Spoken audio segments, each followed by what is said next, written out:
Yo, what's up sa inyo mga peeps at magandang araw sa inyong lahat. So, yan mga peeps, wala pa kasi akong tulog at hindi ko alam kung bakit hindi ako makatulog, pero yun, naisip ako muna mag-vlog at may i-unbox tayo ngayon mga peeps. Ito mga peeps, in-order ko to sa TikTok shop. Pero siguro nakita nyo naman na sa title, pero yun, meron bago natin i-unbox yung talagang i-unbox natin mga peeps. May ipapakita lang ako sa inyo. Isa pang i-unbox natin at napakalupit na ito mga peeps.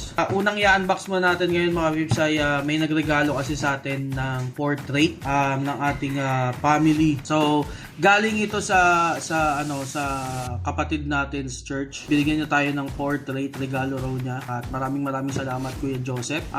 Bisitahin niyo yung store nila dito. Yan, itong store page nila. So, ito siya mga peeps. Tara. Nakita nyo. Hindi ko pa talaga siya binubuksan, pero syempre nakita ko na yung na ito. Pero may mga plastic pa to, so hindi ko pa talaga nakikita yung pinaka quality niya. Pero sobrang quality na ito. Ito na siya. Tara! So, ginawa niya tayo ng picture, portrait ng ating pamilya. Merong verse. Bakal siya mga peeps. Nakita nyo yung likod. E2E. Store PH yan.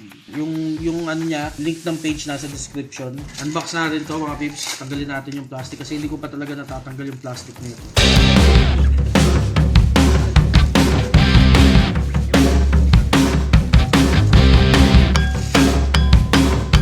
Maraming salamat Kuya Joseph Siquando sa quality. Sa mga gustong magpagawa nito mga peeps, message lang kayo dun sa page. Nasa link nasa description yung link. Message nyo sila para makapag-usap kayo at kung ano yung gusto nyong ipagawa. Dahil ito yung mga bagay, ito yung mga parang portrait na pangmatagalan kasi bakal na siya tapos printed siya dun sa bakal. So hindi siya kumukupas. Maganda siya i-display sa mga sala. Yun. Okay. Yan, bakal nga siya mga peeps. Napakaganda. Nakikita nyo mga peeps. Bakal siya. Ayan o. Tapos meron na siyang sabitan dito sa likod para hindi kayo mahirapan. So yun, maraming salamat Kuya Joseph dito sa portrait na to. Guys, sa mga gusto, message na kayo sa description, dun sa link sa description below sa page nila. At napakaganda, napakahusay, napaka-quality. So proceed na tayo doon sa mismong i-unbox natin for today's video. Let's go.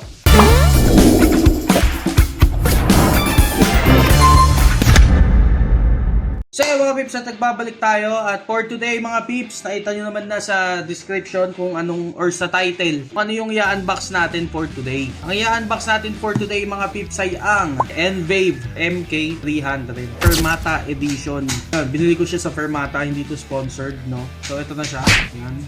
Ang original nito is Envape. Sabi ko na rin sa inyo kung magkano ko nabili mamaya. Ang pinagkaiba lang nito is yung kulay, no? Dahil sa iba wala naman tong kulay silver or gold or black lang. So yun, buksan natin mga peeps. So yun mga peeps, ito na siya. Yan, buksan natin. Yan, ang laman niya, ito yung meron tayong USB para pwede nyo siyang isaksak sa PC, charger din. Meron siyang 3mm yan na audio jack. Pero Bluetooth to mga peeps. So pwede nyo na siyang i-connect via Bluetooth kahit hindi nyo na to siguro gamitin.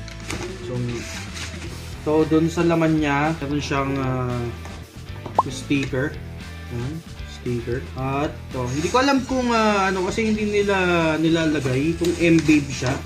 Yung manual niya, pero alam ko Envape to. Pero kasi ang nakalagay dito is MK300 lang. Pero Envape to mga peeps. Wala lang siyang title doon sa mismong box. So yung case niya mga peeps is bakal. So matibay siya at mabigat. So ito na siya. Let's go. Wow!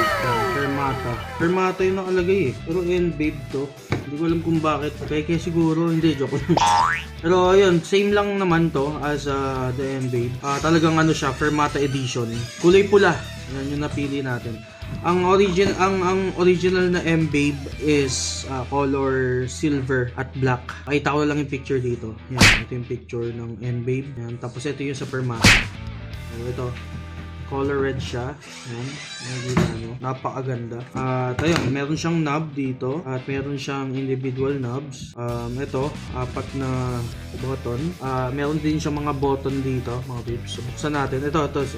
May mga button dito. Effects, mode, wah. Yan. Ito yung mga pedal effects. Yung mga effects niya. At meron ding volume, pedal. Ito, may knob 1, 2, 3. Ito, master volume, parameters. So, yan. Ito siya. At bakal to, guys. Bakal. Tapos, yung sa likod naman, maganda na rin siya dahil ito para sa mga pagka may grounded, pwede ka magsaksak ng cellphone, headset. So, sabi ko sa itong dalawa, hindi masyado magagamit dahil may Bluetooth to. Charger, yan. So yes po, may battery siya, so rechargeable siya. Magagamit nyo siya wireless. Onting wire na lang siguro magagamit nyo, pero kung naka-wireless talaga ay lahat, yun, hindi mas maganda. Tapos merong MIDI input, tapos may extra pedal, pwede kayo maglagay ng extra pedal. Yun, may auxiliary out. Ito, yan, pag gusto nyo naka-line in mismo sa mixer. Ano pa ba? Yan, left and right, mono. Yan, usually ito lang naman ginagamit dyan pagka hindi kayo nakaganto. So yan, power on natin guys. So yan. Yan, pareha sa M-Babe. Hindi ko alam kung bakit hindi nila nilagay yung M-Babe dito, pero yan, nakalagay Fermata. So ito na siya, hindi siya touchscreen guys, hindi touchscreen. Ito nga siya kapag lilipat nyo siya. Yan, lipat-lipat. Yan, hindi ko pa siya mapapatunog mga beeps dahil wala tayong gitara. Pagdating natin sa Las Piñas, gagawa ako ng video, separate video para i-test ito. Hindi ko pa alam to pero home, ito yung back natin, home. Pwede siya ilipat gamit to. Home ulit pag mag-back. So yun, pag-aaralan ko pa to mga peeps kung papaano. Yun, meron naman YouTube dyan, syempre. So yun mga peeps, at nakita nyo na kung anong itsura ng M-Babe MK300 Fermata edition at color red siya. Wala kayo masyadong makikitang gantong kulay sa market, no? Kundi sa Fermata lang. Tinawag na Fermata edition. Hindi ko muna siya matitest ngayon dahil wala tayong gitara.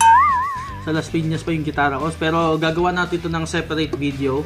Itetest natin yung mga presets niya, yung mga factory presets. Kung ano yung tunog nito sa amplifier, kung anong tunog kung ano yung tunog na naka-factory preset, yung hindi pa natin minomodify. Dahil ito ay pag-aaralan ko pa kung paano mag-modify.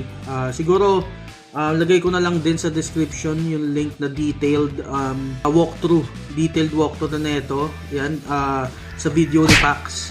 Sa channel ni Sir Pax, nandoon yung detailed walkthrough. Mas maganda siyang mag-walkthrough na nito sa inyo para mas lalo nyong maintindihan. So ilalagay ko na lang sa description below at sa end screen credit siguro na itong vlog na to. Ayun, kung gusto nyong malaman at syempre gagawin pa rin natin ito ng separate video for the sound check. Ano siya guys? Let's open. Pang! Napakaganda. So, ang price nito mga peeps, no? Price nito is 8,899. Almost 10 na rin, pero feeling ko naman siya, worth it naman siya dahil sa kulay, unang-una sa kulay. Maganda yung kulay niya, pula. Tapos bakal naman siya at feeling ko durable naman siya at tatagal naman siya. Quality. At alam ko magandang tunog ng M-Babe dahil parang same sila ng manufacturer ng Tank G. Di ba pag ang Tank G is maganda yung ng Tank G. Maganda yung tone sa gitara ng Tank G. Sobrang parang naka-analog effects ka. So ito sana parang ganun din, pero bigyan natin sa soundcheck. Sa soundcheck natin next video. So sa mga gustong marinig yung factory presets nito at soundcheck video natin, just hit the subscribe button and push the notification bell mga peeps para pagka na-upload ko na yung soundcheck natin, hindi kayo mahuli at ma-notify kayo agad. So yun, hanggang dito na lang mga peeps. Yun lang talaga, in-unbox ko lang talaga, shinare ko lang. Ayun, kita tayo sa susunod na ating vlog and have a good day. See you. Have a good day, babush. God bless. Bye-bye. Yo, tapos na ang kwento pero wag kang aalis. Next vlog ni M siguradong malupit.